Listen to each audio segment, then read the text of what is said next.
So we're back looking at the Icom 735, and if you remember, a while back we put this in, which is the electronic keyer that belongs in it, and all we got was continuous dits, which was pretty disappointing. I don't remember, I think I paid like 45 bucks for it and it didn't do anything. So what I did was pull the chip off of this. I bought this, which is the pace setter, and let's just say right now it's not in good repair. So here's the pace setter with what I think is the bad chip, and you could agree that with no paddle inputs, here's the DAW paddle, it'll add a DAW, and with the DIT paddle, it'll stop completely.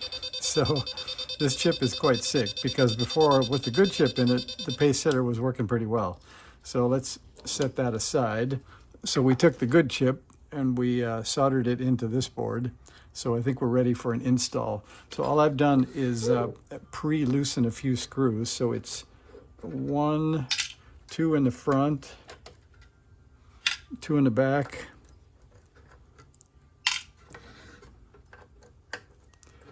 2 on the side,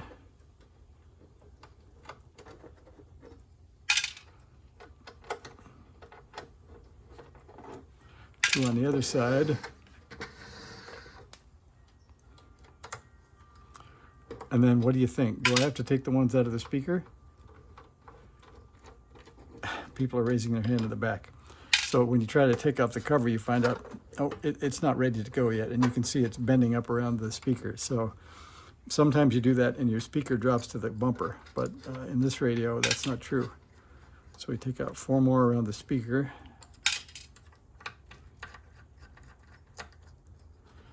And then we can lift off the cover. And in the installation instructions for this keyer, they give a very vague picture of where you're headed to and what you should do. But you open it and you find out, well, all I've got is a big giant heat sink and there's not a lot to do there. But it turns out the radios are actually pretty well built. So I'll use a big screwdriver so we don't mess up these screws. So you only need these 2 on the front of the heatsink, one by the speaker, one over here.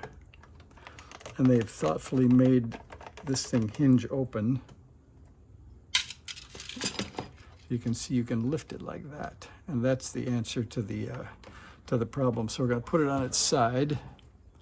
We're gonna hinge it open. And you have to be careful because some of these cables are a little short.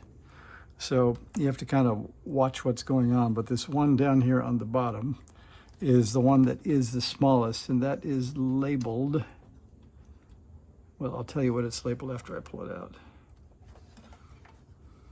So we need that to be able to get into it. Now we can open it up far enough to work on it. And let's see, that down there says J9. So pull out J9 first. And then you can see there's a funny looking hole down here on the bottom of the speaker. Well, that's where we're headed with the keyer. So I'll get the keyer, and wouldn't you know it, I put the screws in a different bucket. And I failed to put them back in the radio. So let's hope I have the screws here. I think these are K2 screws. That would be a fail. I should have put them back in the radio. So I think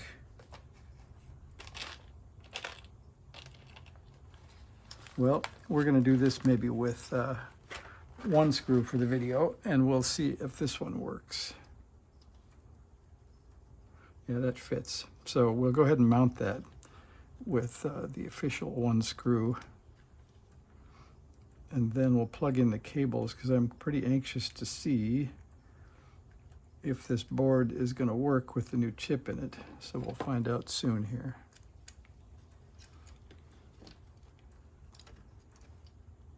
Boy, I should have laid off that last cup of coffee. I don't have surgeon fingers today. But with every new dessert to try, there was a coffee to go with it. All right, so that works, and that lines up with the other 2 screws. Let me just see if a K2 screw fits in there, and we'll borrow it for a minute.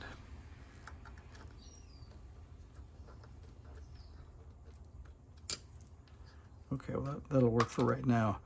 Now, you can see, if we look down in here, there is a connector. I can show you, I'll zoom in. Right down here. And this one is labeled J23. So we're going to pull out J23. I think, let me grab it with the other hand here.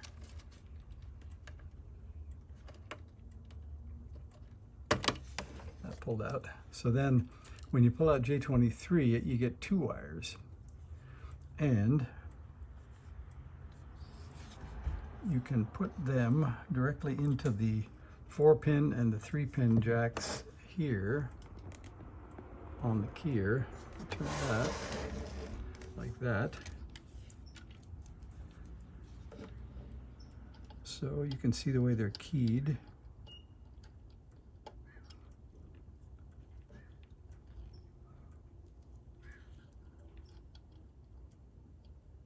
Did I do that right?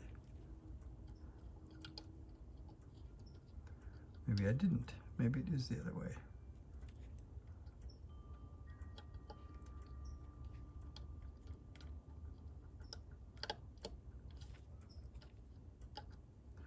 Yeah, that slot fits over. Yeah, that was right the first time. So we have that. And then we have the other one.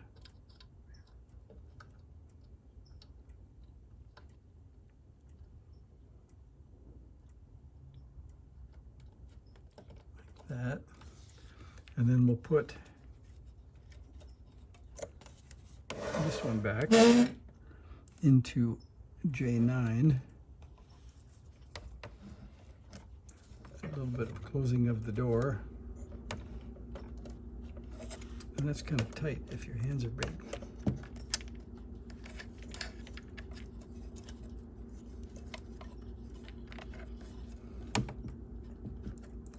That may warrant some needle nose pliers. Okay, so that's in. Now that should be all there is to this, so let's grab the power and see what happens. We have power there, and we have the keyer here, and I believe I did not leave the adapter in there. I was supposed to, and I have a cable that I got off Amazon. Let me zoom back here. So here is the cable that I got, which is the large 1/4 inch that Mr. Icom 735 needs. So the first clue was before, when I powered it up and we were in CW mode, it was sending continuous DITs with no help from me.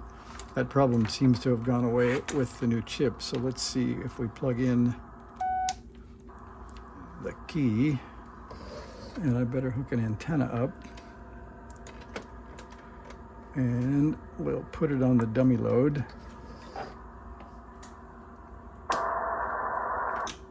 Okay, we're on the dummy load. Let's just see what happens.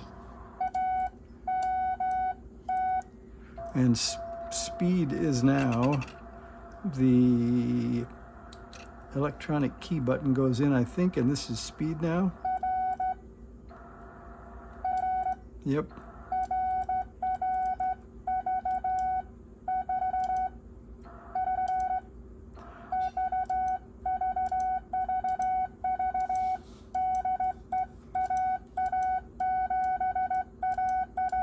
Well, that's never happened before, so that's a success. So I'll go ahead and put the right screws back in, and we'll call that a finished product. So thanks for watching. See ya.